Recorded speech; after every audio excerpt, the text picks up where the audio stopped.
Hello everyone, welcome to 3DX mentor. आज की इस वीडियो में मैं आपको ब्लेंडर के एक ख़ास कॉन्सेप्ट पैक रिसोर्सेज के बारे में बताऊंगा। वीडियो शुरू करने से पहले मेरी वीडियो को लाइक और चैनल को सब्सक्राइब करना ना भूलें। देखो, ये पॉन्ड स्क्रीम वाला 3D मॉडल बनाते वक्त मैंने डेस्कटॉप पर पॉन्ड स्क्रीम के नाम से फोल्डर बनाया था और इस फोल्डर के अंदर ही रेफरेंस इमेजेस और ब्लेंड फाइल को सेव किया था।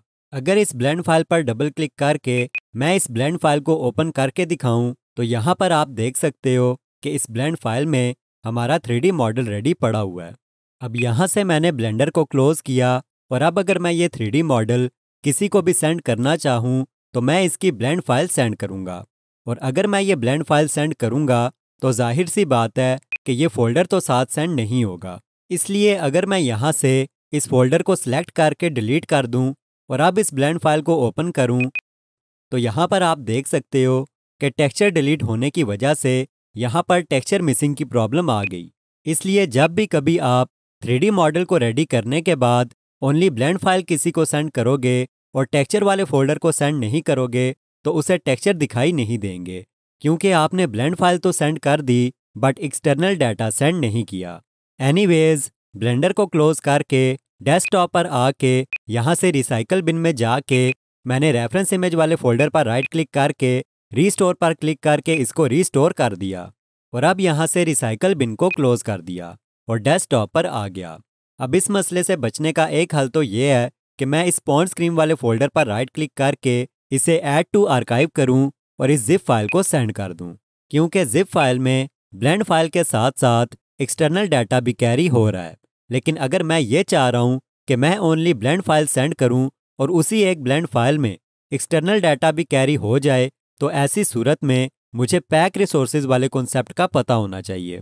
इसलिए इस फोल्डर को ओपन करके मैंने इस ब्लेंड फाइल पर डबल क्लिक करके इस ब्लेंड फाइल को ओपन किया और अब यहाँ से फाइल में जाके एक्सटर्नल डाटा में जाके पैक रिसोर्सेज वाली ऑप्शन पर क्लिक कर दिया।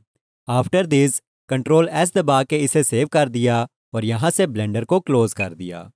अब पॉन्ड स्क्रीम वाले फोल्डर में आके यहाँ से इस रेफरेंस इमेजेस वाले फोल्डर को और इस फाइल को एक साथ सिलेक्ट करके डिलीट दबा के डिलीट कर दिया। अब रह गई है मेरे पास ओनली ब्लेंड फाइल। अब अगर मैं इस ब्लेंड फाइल को ओपन करूँ तो यहाँ पर आप देख सकते हो कि अब किसी किस्म की टेक्सचर मिसिंग वाली प्रॉब्लम नहीं आ रही और हमारा सारे का सारा एक्सटर्नल डाटा भी इस एक ब्लेंड फाइल ने कैरी कर लिया। ऐसा इसलिए क्योंकि एक्सटर्नल डाटा में जाके मैंने पैक रिसोर्सेज वाली ऑप्शन पर क्लिक करके ब्लेंडर को ये कह दिया कि भाई एक्सटर्नल डाटा को भी ब्लेंड फाइल में कैरी करना।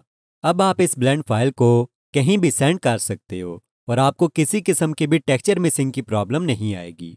ये बहुत काम का कॉन्सेप्ट है और ब्लेंड फाइल्स को सेंड करते वक्त ये आपके काफ़ी काम आ सकता है।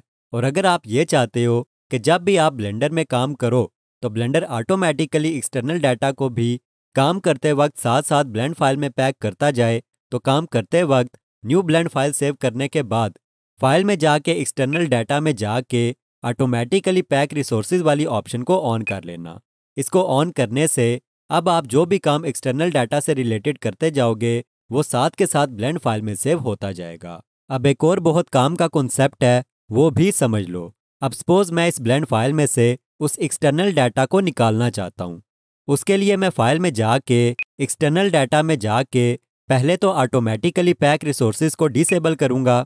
आफ्टर दिस फाइल में जाके एक्सटर्नल डाटा में जाके अनपैक रिसोर्सेज पर क्लिक करूँगा और यहाँ से फर्स्ट वाली ऑप्शन पर क्लिक कर दूँगा। और अब अगर आपको पॉन्ड स्क्रीम वाले फोल्डर में जाके दिखाऊँ तो यहाँ पर आप देख सकते हो कि एक्सटर्नल डाटा एक्सपोर्ट होके आ गया। इस वीडियो के लिए इतना ही। मिलते हैं नेक्स्ट वीडियो में। Thanks for watching.